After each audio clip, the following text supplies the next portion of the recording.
Assalamualaikum. In this video, I am discussing about how can we manage orbital and periorbital cellulitis. Okay, and first of all, it comes on the history and the video. And history like eye swelling come, then we take the history and exclude. What are the DD of unilateral eye swelling? For DD, we can keep orbital cellulitis, periorbital cellulitis, conjunctivitis, any eye trauma, sting bite, allergy, eye infection secondary to facial palsy, leukemia, retinoblastoma, lymphoma, and neurofibromatosis. What history would ask?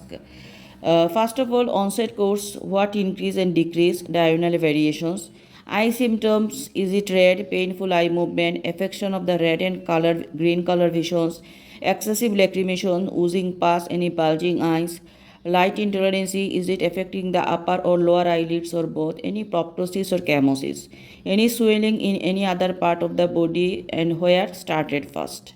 Any associated fever, headache, signs of increased ICP, any drowsiness, seizure, or abnormal movements.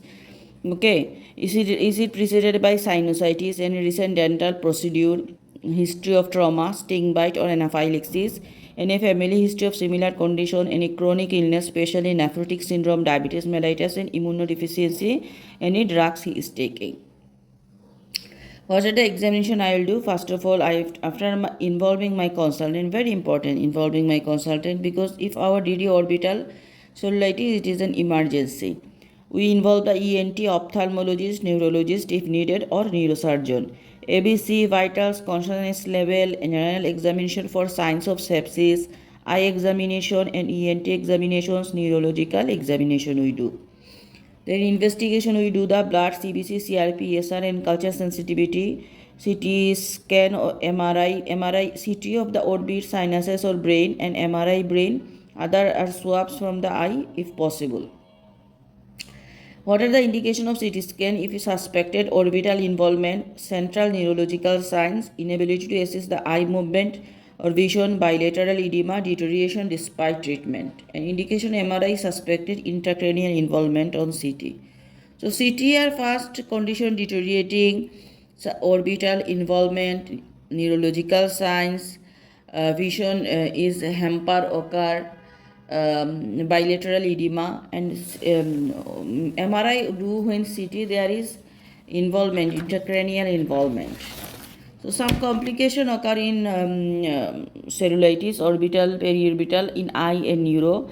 Eye or orbital abscess, optic neuritis, blindness, exposure keratitis, glaucoma, panophthalmitis. Neuro or cranial nerve palsy, subperiosteal abscess, meningitis, cavernous sinus, thrombosis. Okay. So eye or orbital abscess, optic neuritis, blindness, exposure keratitis, glaucoma, panophthalmitis. Neuro is cranial nerve palsy, subperiosteal abscess, meningitis, and cavernous sinus thrombosis. Now you go the management plus team, antibiotics, red flags. Periorbital, review the eye movement and red-green color visions. First we review the eye movement and we ensure it is periorbital and orbital. If we confuse, then we go the orbital. Orbital is urgent ophthalmology ENT review within 4 hours for surgical drainage. Intracerebral complications, urgent neurosurgical review. Management of orbital cellulitis is that any ceftriaxone or cefotaxime IV, okay, IV ceftriaxone we start, and if toxemic, add the clindamycin IV. If penicillin anaphylaxis, then add the ciprofloxacin plus clindamycin. If penicillin allergy, clindamycin.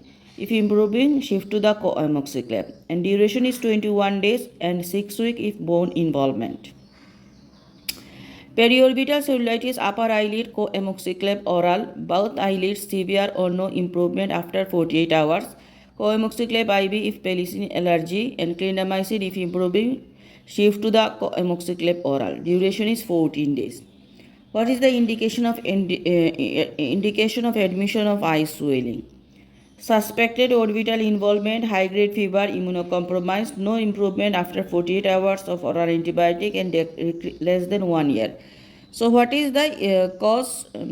First of all, high fever, immunodeficiency, less than 1 year, suspected orbital involvement, condition after 48 hours, no improving. Sinusitis, if we notice, then if acute, treat with the amoxicillin orally. Change to coamoxiclav if no response after 48 hours. IV if severe. Total is 7 days antibiotics. So we have to know, is it periorbital or orbital? There is a difference, I am telling. Periorbital or preseptal is only eye can be examined, where orbital unable to eye examinations. Preseptal facial erythema and tenderness and normal eye movement and normal visions. But orbital there is painful eye movement, they have vision impaired, they are very much tender, red green color differentiation they cannot do. Pre-orbital, like any superficial trauma, when orbital is actually sinusitis. Pre-orbital, there is eye pain. Orbital, there is proptosis, chemosis, people, or fundi abnormality. Pre-orbital, there is periorbital swelling, where orbital decrease the GCS and headache. Pre-orbital, there is fever, and orbital fever which systemically the child is unwell and toxic. So we understand pre and orbital cellulitis, they have pain in eye movement, vision impaired, toxicity, then eye changes, superficial trauma one is, another is sinusitis. These are the differentiation.